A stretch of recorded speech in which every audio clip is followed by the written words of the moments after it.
ఒక ముష్టోడు ఉన్నాడు, ఆడేదో తిండికి దికానా లేదు పాపం, బట్టలు చిరిగిపోయిన బట్టలు వేసుకున్నాడు, రోడ్డు మీద తిరుగుతున్నాడు. ఎక్కడో హోటల్లో ఎవడో టిఫిన్ తిని ఒక 2 బోండాలు డస్ట్బిన్లో పడేసిండు అనుకుందాం. వీడు చూసిపోయి ఎవరు చూడకుండా ఆ డస్ట్బిన్లో తీసి ఆ 2 బోండాలు తిన్నాడు. వాని పరిస్థితి, వాని దరిద్రం అట్లా చూపించినాం మనం. సపోజ్ అట్లా చూపించినాం అనుకో, వాడు అట్లా పోతా ఉంటే ఎవడో బ్యాంకు నుంచి బ్యాగ్లో డబ్బులు డ్రా చేసుకొని వస్తూ ఉంటాడు. సడన్గా ఆ జిప్ ఏదో ఓపెన్ ఉండి ఓ 2 కట్టలు డబ్బులు కింద పడితే 500 రూపాయల నోట్ల కట్టలు 2 కట్టలు పడ్డాయి. అంటే 2 కట్టలు అంటే మనం ₹1,00,000, 50,000 ఒక కట్ట, 2 కట్టలు ₹1,00,000 అనుకో. ₹1,00,000 ఆ పోరానికి దొరికినాయి. ఇప్పుడు జనాలకి ఏది ఎక్సైటింగ్ పార్ట్? వాడు దరిద్రంలో ఉందా, లేకపోతే ₹1,00,000 దొరికిన తర్వాత వీడు ఏం చేస్తాడనేది ఎక్సైటింగ్ పార్ట్ ఉంటుందా? అఫ్కోర్స్ ఆడియన్స్ మీరే చెప్పాలి, వీడియో చూసిన మీరే చెప్పాలి. సినిమా ఒక రిలేటబిలిటీని మిస్ కొట్టి వేరే ట్రాక్లోకి వెళ్ళిపోయింది. దానివల్ల ఆడియన్కి ఎంగేజ్మెంట్ అనేది రాలేదు. వాడు సినిమాలోకి వెళ్ళినప్పుడు వాడు రిలేట్ కూడా చేసుకోలేనప్పుడు ఎందుకు చూస్తాడు? హాయ్ నమస్తే దోస్తులు, మీరు కనుక ఆ వీడియో ఫస్ట్ టైం చూస్తుంటే ప్లీజ్ లైక్ చేయండి, షేర్ చేయండి, కామెంట్ చేయండి, సబ్స్క్రైబ్ చేసుకోవడం మాత్రం మర్చిపోకండి. పక్కన ఉన్న బెల్ ఐకాన్ ఆన్ చేస్తే నేను ఎప్పుడు వీడియో పెట్టినా మీకు నోటిఫికేషన్ కింద వస్తుంది. ఈరోజు మనం బేసిక్గా నేను ఇట్లా మూవీస్కి సంబంధించిన అనాలిసిస్ అనొచ్చు దాన్ని, లేకపోతే మనం రీకన్స్ట్రక్టింగ్ ద ఫిలిం అనొచ్చు దాన్ని మనం. సో అంటే నా point of view of story telling, కథని ఎంత బలంగా రాసుకొని ఉంటే సినిమా ఆడేది, అంటే ఇట్స్ నాట్ లైక్ ఫ్లాప్ అయింది అన్న ఈ పాయింట్ ఆఫ్ వ్యూ కాదు. జనాలు ఎందుకు, ఆడియన్స్కి ఎందుకు అంత హై కానీ అంత కిక్ కానీ ఇవ్వలేకపోయింది ఆడియన్స్కి, ఎందుకు దాని రీచ్ అనేది అనుకున్న మేరకు ఎందుకు పోలేదు అనే పాయింట్స్ మీద బేసిక్గా నేను వీడియోస్ చేద్దామని స్టార్ట్ పెట్టిన. ఇన్ బిట్వీన్ ఈ థియేటర్స్ క్లోజ్ అవ్వడము, ఈ పెద్ద మనుషులు, ఈ స్క్రాప్ అనేది నా ఒక్కడి వల్ల చాలదన్న విషయం నాకు అర్థమవుతుంది. నేను కొట్లాడడం మాత్రం మాను, అది జరుగుతూనే ఉంటుంది ప్రొలాంగ్ ప్రాసెస్లో. బట్ చాలామంది నాకు కూడా సపోర్టివ్గా రావాలి, అందరూ సపోర్ట్ చేయాలి సినిమాని, అందరూ ఫైట్ చేస్తేనే ఇలాంటి ఎదవల్ల రివ్యూలు చూడకుండా మనం సినిమాకి వెళ్ళగలిగితే వీళ్ళంతటా వీళ్ళే భూస్థాపితం చేసుకుంటారు. ఎప్పుడైతే మనం వాళ్ళ వీడియోలు చూస్తున్నామో అప్పటి వరకు వాళ్ళు నడిపిస్తూనే ఉంటారు. చూడని రోజు షెడ్కే భయ్యా వాళ్ళందరూ. సో లేట్ చేయకుండా మనం టాపిక్లోకి వెళ్ళిపోతాం. The family star, directed by Parasuram గారు and produced by Dil Raju sir, acted by Vijay Deverakonda and Mrunal Thakur. So ఈ మూవీ చూసిన తర్వాత నాకు అనిపించిన ఫీలింగ్ అంటే, స్టోరీ ఒకవేళ ఎలా ఉండుంటే ఇంకా ఆడియన్స్కి బాగా ఇంట్రెస్టింగ్ ఉండేది, ఆడియన్ని ఎంగేజింగ్గా మనం ఎలా రాసి ఉంటే మనం ఖచ్చితంగా ఆడియన్ని బాగా ఇంట్రెస్టింగ్గా ఆయన్ని చైర్లో కూర్చోబెట్టగలం వచ్చిన ఆడియన్ని అని నా థాట్ ప్రాసెస్. అండ్ నాకు అనిపించినవన్నీ పాయింట్స్ నేను చెప్పాలని ఈ వీడియో చేస్తున్నా. అండ్ ఇక్కడ నుంచి ఇంకా మిగతా వీడియోస్ అనాలిసిస్ వీడియోస్ అనుకుందాం. సపోజ్ మనం దీన్ని అనాలిసిస్ వీడియోస్ అన్నీ చేస్తూ పోతుంటా. అండ్ మీరు ఖచ్చితంగా నన్ను ఎంకరేజ్ చేస్తుండాలి. మీకు కనుక నేను చెప్పిన అనాలిసిస్ అనేది సీరియస్గా ప్రాపర్గా రైట్ అనిపిస్తేనే ఒక్కలని నేను చెప్పాను. కానీ వై ఆడియన్ ఎక్సైట్ అవ్వట్లేడు అనేదానికి రీజన్ ఏమవుతుందంటే, మనము క్యారెక్టర్ ఆర్క్ని మనం చూపిస్తాం. ఎట్లా, వాడు అసలు ఏంటి, ఎక్కడ స్టార్ట్ అయ్యింది, ఎక్కడ మొదలైండు, వాడి జర్నీ అనేది మనం చూపించే సినిమా. బట్ వాడి ఎండ్ ఆఫ్ ది డే వాడి గోల్ ఒకటి, వాడు రీచ్ అవ్వాల్సిన పాయింట్ ఒకటి ఏదైతే ఉంటుందో ఆ జర్నీని మనం సినిమాలో చూపిస్తాం. But starting and end up అంటే ఆ మధ్యలో ఉన్న ఆర్క్ ఏదైతే ఉందో, ఆ హీరో క్యారెక్టర్ ఆర్క్ ఏదైతే ఉందో, ఆ ట్రావెలింగ్ని మనం చాలా క్లీన్ అండ్ క్లియర్గా ఆడియన్కి అట్టిపండు డొల్చి నోట్లో పెట్టినట్టు ఎక్స్ప్లెయిన్ చేయగలగాలి. అండ్ అతనికి క్లియర్గా మనము అంత ఈజీగా చూపించాలి, అంత హార్డ్ టాస్క్ లాగా ఇవ్వకుండా చాలా ఈజీగా చూపించాలి. ఇక్కడ ఏం జరిగిందంటే, మీరు మిడిల్ క్లాస్ మెంటాలిటీస్ చూపించే దగ్గర ఆ రిలేటబిలిటీ మిస్ అయిపోయింది. అంటే ఎవడన్నా ఆడియన్ థియేటర్కి వచ్చేటప్పుడు ఆ టైటిల్ ఏంటి, ద ఫ్యామిలీ స్టార్ అంటే ఒక మిడిల్ క్లాస్ వాడు, మీరు ట్రైలర్ కూడా అలాగే చూపించారు. ఒక మిడిల్ క్లాస్ వాడు, వాడి పరిస్థితులు ఏంటి, వాడు రెస్పాన్సిబిలిటీస్ ఏంటి, వాడు ఏంటి అనే థాట్ ప్రాసెస్తోనే ఆడియన్ థియేటర్ వరకు వస్తాడు. అండ్ మీరు కూడా ట్రైలర్లో అదే చూపించండి. వాడికి ఏమనుకుంటాడు, అరే మన బాధలు మనం ఎట్లా ఎవరికి చెప్పము, బట్ అట్లీస్ట్ సినిమాలో అన్న మన బాధలు ఏమన్నా చూపించాడేమో, ఆ రిలేటబిలిటీ ఏమన్నా ఉందేమో, ఆడియన్ రిలేట్ చేసుకోగలిగితే సినిమాని బియాండ్ హిట్ అయిపోతున్నది, బ్లాక్ బాస్టర్ అవుతుంది నిజానికి. సో రిలేటబిలిటీకి భిన్నంగా మీరు చాలా క్రియేటివిటీగా వెళ్ళారు. అంటే ఏది, 23 రూపాయలు పెట్రోల్ ఇంకా చుక్కలు ఇలా పైప్ని షేక్ చేయడం, ఆ సీజీ దోశలు, కొన్ని ఉన్నాయి, చాలా సీన్స్ ఉన్నాయి దాంట్లో.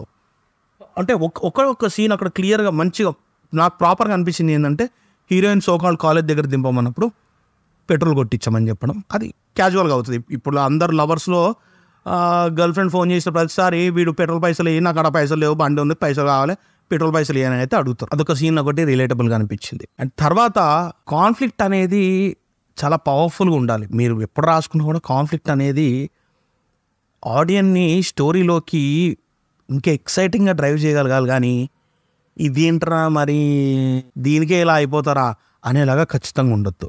ఇప్పుడు సినిమాలో మీరు ఏం చేశారు, వాళ్ళ బ్రదర్ ఎవరైతే ఉన్నారో సివిల్స్ మెయిన్ క్లియర్ చేస్తాడు, ఆయన సివిల్స్ రాస్తుంటాడు.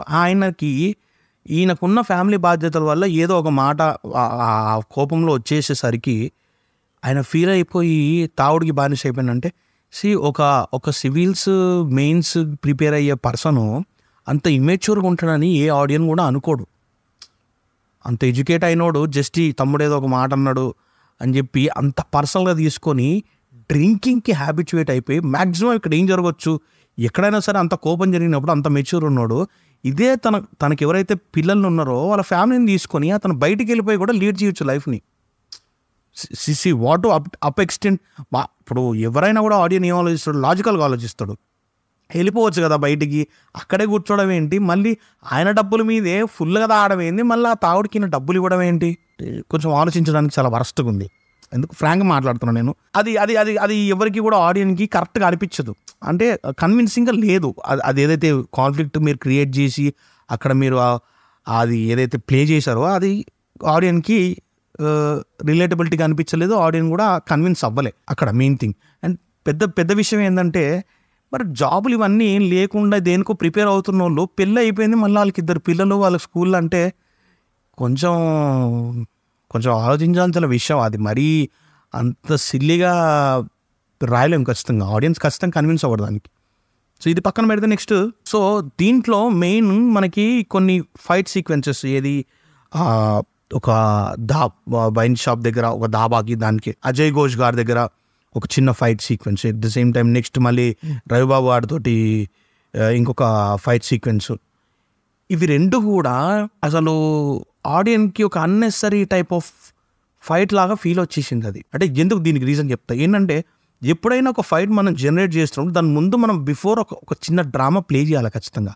అంటే ఫైట్ అనేది డ్రామా నుంచి డ్రైవ్ అవ్వాలి తప్ప ఆల్ ఆఫ్ ఎ సడన్ ఏదో ఫైట్ జరిగిందంటే ఓకే ఫైన్, మనం ఫైట్ని కూడా అట్లా క్రియేట్ చేసి, బట్ ఎలా క్రియేట్ చేయాలి, ఆ ఫైట్ అనేది నెక్స్ట్ మనకు ఫర్దర్గా ఫిలింలో మనకి అదొక కీ రోల్ లాగా ప్లే అవ్వాలి. అంటే మనకి సినిమా ఏదైతే నిడివి నెక్స్ట్ ఆ ఫైట్ తర్వాత సినిమా నిడివి ఏదైతే ఉంటుందో, ఈ ఫైట్ అనేది మనకు మూవీ ప్రొలాంగ్లో ఎక్కడన్నా ఖచ్చితంగా ఇంటర్లింక్ అవ్వాలి, అక్కడ ఉన్న క్యారెక్టర్స్ కానీ ఎవరన్నా ఇంటర్లింక్ అవ్వాలి. అలా అవ్వనప్పుడు ఫైట్కి ఖచ్చితంగా అర్థం లేదు. అన్ఫార్చునేట్లీ ఏం జరిగిందంటే, ఈ రవిబాబు గారు కానీ అక్కడ స్టార్టింగ్ అజయ్ ఘోష్ గారిది కానీ మళ్ళీ అక్కడ కనపడరు వీళ్ళు. అంటే వాంటెడ్లీ ఇంకా హీరోకి ఒక హీరో ఎలివేషన్ ఇవ్వాలి, ఒక ఫైట్ పెట్టాలి అని పెట్టినట్టుంది తప్ప it doesn't make any sense. అది దానివల్ల ఏది జరగల కథలో, ఏ మూమెంట్ లాగా ఏ హై మూమెంట్ జరగల. Basically time waste, money waste, production waste, effort waste. So నా ఫీలింగ్ అయితే అది. సో నెక్స్ట్ ఏంటి, జగపతి బాబు గారి ఎంట్రీ జరుగుతుంది, తర్వాత డబ్బులు వచ్చేస్తే ఇదంతా జరుగుతుంది. నేను అనేది ఏంటంటే relatability. The family star title it cells tells about relatability. మనల్ని మనం ఊహించుకొని సినిమాలో కూర్చుంటాం, ఒక మిడిల్ క్లాస్ వాడు వెళ్ళి థియేటర్లో కూర్చొని రిలేట్ చేసుకొని చూస్తాడనే పాయింట్ టైటిల్లో తెలిసిపోతుంది మనకి. డబ్బులు వచ్చేసిన తర్వాత అంత దరిద్రం చూపించినప్పుడు ఫస్ట్ హాఫ్లో, సెకండ్ హాఫ్లో అట్లీస్ట్ ఇప్పుడు ఏదైతే మా క్రైసిస్ ఏదైతే మీకు లేదని వాళ్ళు బాధపడుతున్నారో అది నువ్వు చూపించుంటే బ్రహ్మాండంగా ఉండేది కొంచెం. ఫర్ ఎగ్జాంపుల్ నేను చెప్తా, ఒక ముష్టోడు ఉన్నాడు, ఆడేదో తిండికి దికానా లేదు, పాపం బట్టలు చిరిగిపోయిన బట్టలు వేసుకున్నాడు, రోడ్డు మీద తిరుగుతున్నాడు, ఎక్కడో హోటల్లో ఎవడో టిఫిన్ తిని ఒక 2 బొండాలు డస్ట్బిన్లో పడేసిండు అనుకుందాం. వీడు చూసిపోయి ఎవరు చూడకుండా ఆ డస్ట్బిన్లో తీసి ఆ 2 బొండాలు తిన్నాడు. వాని పరిస్థితి, వాని దరిద్రం అట్లా చూపించినాం మనం. సపోజ్ అట్లా చూపించినాం అనుకో, వాడు అట్లా పోతా ఉంటే ఎవడో బ్యాంకు నుంచి బ్యాగ్లో డబ్బులు డ్రా చేసుకొని వస్తూ ఉంటాడు. సడన్గా ఆ జిప్ ఏదో ఓపెన్ ఉండి 2 కట్టలు డబ్బులు కింద పడితే 500 రూపాయల నోట్ల కట్టలు 2 కట్టలు పడ్డాయి. అంటే 2 కట్టలు అంటే మనం ₹1,00,000, 50,000 ఒక కట్ట, 2 కట్టలు ₹1,00,000 అనుకో.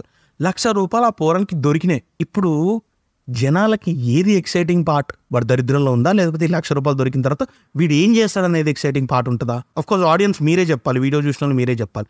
ఆడియన్స్కి ఎవరికైనా కూడా ఎక్సైటింగ్ పార్ట్లోనే బ్రెయిన్ ఎక్కువ పెడతారు అండ్ ఇంటెన్స్గా ఉంటారు.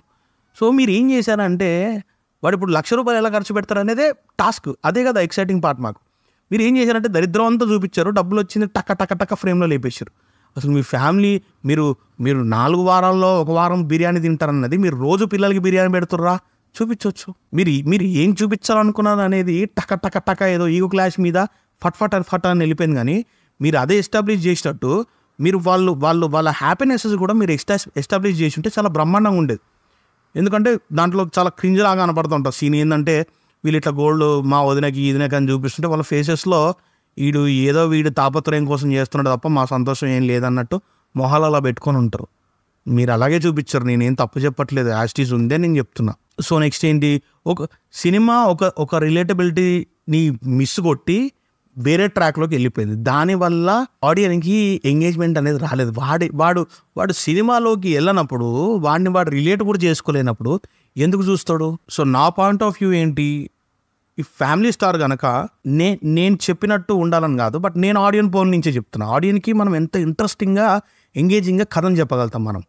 సో నాకు అనిపించింది ఏంటంటే, మనం మృణాల్ ఠాకూర్ని తీసుకొచ్చి విజయ్ దేవరకొండ ఇంట్లోకి ఎంట్రీ ఇచ్చి ఏదో తన థీసిస్ రాసుకుంటూ వెళ్ళి ఇంటర్వెల్లో మనం ట్విస్ట్ లాగా రివీల్ చేసినాం. సో అది అంత ఎంగేజింగ్ అనిపించలేదు, ట్విస్ట్ అనేది అంత క్రేజీగా అనిపించలేదు. బై డూయింగ్ దిస్ ఆడియన్కి ఏంటంటే ఎప్పుడు రెగ్యులర్ రొటీన్ రొట్టకథల్లో చూసేది లానే ఉంది కదా, పెద్ద ఏమి ఇంప్రెసింగ్గా లేదు కదా అనే పాయింట్ ఉంది. ఇలా కాకుండా మనము ఒకవేళ మృణాల్ ఠాకూర్ని ఆల్రెడీ మనం ఆడియన్స్కి తను ఒక థీసిస్ రాస్తుంది, తను ఒక స్టూడెంట్, సో తను ఒక మిడిల్ క్లాస్ పర్సన్ని వెతుక్కొని అతని పైన ఒక థీసిస్ రాయాలి అని మనం ఆల్రెడీ ఆడియన్కి చెప్పేసి మిడిల్ క్లాస్ పర్సన్ కోసం సర్చ్ చేస్తూ వెళ్ళి విజయ్ దేవరకొండ ఇంట్లో సెటిల్ అయిపోయి వాళ్ళ ఫ్యామిలీని అబ్జర్వ్ చేస్తూ అలా ఉంటే అట్లీస్ట్ ఆడియన్ ఎక్సైటింగ్గా ఫీల్ అయ్యేవాడు. ఎందుకు ఎక్సైటింగ్గా ఫీల్ అవుతాడంటే తను థీసిస్ రాయడం కోసం వచ్చిందన్న విషయం ఆడియన్కి తెలుసు, బట్ అక్కడ స్క్రీన్లో ఉన్న విజయ్ దేవరకొండకి తెలియదు. సో ఇక్కడ ఆడియన్ పల్స్ అంతా ఏమనిపిస్తూ ఉంటుందంటే, ఇప్పుడు తను దొరికిపోతుందా, ఇప్పుడు థీసిస్ రాస్తుందన్న విషయం విజయ్ దేవరకొండకు తెలిస్తే ఏంటి పరిస్థితి, ఒకవేళ మృణాల్ ఠాకూరే విజయ్ దేవరకొండ లవ్లో పడిపోయి ఆ థీసిస్ని వదిలేస్తుందా, అంటే ఏం జరగబోతుంది అనే ఇంటెన్షన్ ఆడియన్లో అట్లా గ్రాబ్ అయి ఉంటుంది క్లియర్గా. ఇప్పుడు ఇది ఇలా నడుస్తూ ఉన్నప్పుడు ఇంటర్వెల్ బ్యాంగ్లో మీరు ఏదైతే జగపతి బాబు గారిని ఇంట్రడ్యూస్ చేశారో అదే మీరు ఒక క్రూషియల్ రోల్ లాగా ఒక యాంటాగనిస్టో లేకపోతే ఏదో ఒక విలన్ రోల్ అయినా ఏదో ఒక రోల్ తోటి మీరు ఇంటర్వెల్ బ్యాంగ్ ఎప్పుడైతే మృణాల్ ఠాకూర్ ఓపెన్ అప్ అయిపోయి విజయ్ దేవరకొండకి నేను ఇట్లా థీసిస్ గురించి నీ దగ్గరకు వచ్చా బట్ ఐ లవ్ యూ అనే విషయం చెప్పాలనుకునే టైంకి ఒక యాంటాగనిస్ట్ క్యారెక్టర్ ఎంటర్ అయ్యి అక్కడ ఒక కాన్ఫ్లిక్ట్ రేజ్ అయిపోయి మృణాల్ ఠాకూర్ బ్యాక్డ్రాప్లో ఏదైనా పవర్ఫుల్ స్టోరీ రాసి అది హీరో సైడ్ నుంచి డ్రివెన్ చేసి ఉంటే ఇంకా చాలా అసలు క్రేజీ ఫిలిం లాగా ఉండేది. ఇక్కడ మిడిల్ క్లాస్ ఎలిమెంట్స్ ఏంటి, మీరు ఇక్కడ స్టోరీ డ్రైవ్ చేసినప్పటికీ కూడా ఎండ్ ఆఫ్ ది డే మళ్ళీ తన ఫ్యామిలీని క్లియర్గా ఎలాంటి హ్యాపీనెస్ తీసుకొచ్చింది, ఎలాంటి పొజిషన్కి తీసుకొచ్చింది అనేది క్లియర్గా రాసుకొని ఉంటే చాలా బ్రహ్మాండంగా ఉండేది సినిమా. అండ్ ఎవరైతే సివిల్స్ మెయిన్స్ క్లియర్ చేద్దామని కూర్చున్నాడో వాళ్ళ బ్రదర్ కూడా ఒక క్లియర్ చేసి ఫ్యామిలీ ఇంకా ఒక అప్పర్ హెడ్కి వెళ్ళినట్టు చూపించుంటే చాలా బ్రహ్మాండంగా ఉండేది. అండ్ ఆడియన్స్ మీరు నా పోల్ నుంచి నేను చెప్పిన సైడ్ నుంచి ఆలోచించి చూడండి, ఒక మిడిల్ క్లాస్ ఆ ఫ్లేవర్ అనేది క్లియర్గా చూపించకపోయినా సరే ఆ టైటిల్ కూడా మార్చుంటే బ్రహ్మాండంగా ఉండేది. బేసిక్గా మనకు స్క్రిప్ట్లో ప్యాకేజెస్ ఆఫ్ సీన్స్ ఏదైతే ఉంటుందో దాంట్లో మనము మినిమం పెట్టుకోవాలి. అంటే ఏంటంటే ఆడియన్కి ఎంగేజింగ్గా ఉండేలా అనేది చూడాలి తప్ప వాడు డ్రాప్ డౌన్ అయితే ఖచ్చితంగా వాడు ఎప్పుడైతే ఎక్సైట్మెంట్ వాడికి మిస్ అయిపోతుందో సినిమాలో డల్ అయిపోతాడు, వాడు చూసే మూడు కూడా వెళ్ళిపోతుంది వాడికి. సో మ్యాక్సిమం మనము ఏదైనా కూడా మనం ఒక క్యారెక్టర్ అనేది రివీల్ చేయడమే బెటర్. రివీల్ చేసి ఫ్యామిలీలోకి ఎంటర్ చేసినప్పుడు అది కరెక్ట్గా ఎక్సైటింగ్ అనిపిస్తుంది. ఎవరికన్నా అసలు ఏమీ జరగదు ఏదో నడుస్తుంది అనే భ్రమలో కూర్చొని ఉంటే సీన్స్ అన్నీ చాలా డైల్యూట్ అయిపోతుంది. సో ఇది నా పాయింట్ ఆఫ్ వ్యూ, నా సైడ్ నుంచి నేను చెప్పాలనుకున్న విషయం and conclusion of the family star. మీకు కనుక నా వీడియో నచ్చినట్టు ప్లీజ్ లైక్ చేయండి, షేర్ చేయండి, కమెంట్ చేయండి, సబ్స్క్రైబ్ చేసుకోవడం మాత్రం మర్చిపోకండి. పక్కన ఉన్న బెల్ ఐకాన్ ఆన్ చేస్తే నేను ఎప్పుడు వీడియో పెట్టినా మీకు నోటిఫికేషన్ కింద వస్తుంది.